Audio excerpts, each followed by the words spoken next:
આણંદ શહેરની મધ્યમાં આવેલ પીપલ્સ પાર્ક જાળવણીના અભાવે જીર્ણ અવસ્થામાં શહેરના સ્વપ્નદ્રષ્ટા ચીમનભાઈ રાજાની પ્રતિમાની આસપાસ સૂકા પાન સહિતનો ફેલાતો કચરો, આણંદમાં બાગ બગીચાઓની ખસ્તા હાલત હોવાની વાત નવી નથી.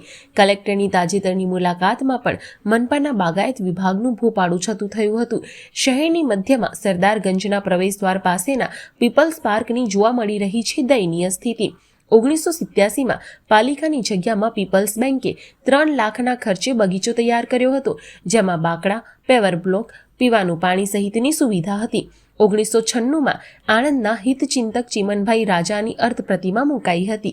2005માં સત્તાની સાંઠમારીમાં પાલિકાએ પીપલ્સ પાર્ક પોતાના હસ્તક લઈ લીધો. આ બગીચાની દેખભાળમાં તંત્રની બેદરકારી સૌની નજરે પડી રહી છે. બાંકડા, પાણીની વ્યવસ્થા ગાયબ થવા સાથે સૂકા પાન સહિતનો જોવા મળે છે કચરો. મનપાના બાગાયત વિભાગ દ્વારા આ બગીચાની સમાંતરે સફાઈ થતી હોવાનું કહેવાય છે, પરંતુ વાસ્તવિકતા છે સાવ જુદી. નજરે જોનારને સહેજેય ખ્યાલ આવે. આણંદ મનપા દ્વારા બગીચાઓના રખરખાવ માટે કરોડોની ફાળવણી પૈકી સામાન્ય ખર્ચ પીપલ્સ પાર્કમાં કરવામાં આવે તો આ વિસ્તારની શોભા નિખરી ઉઠે.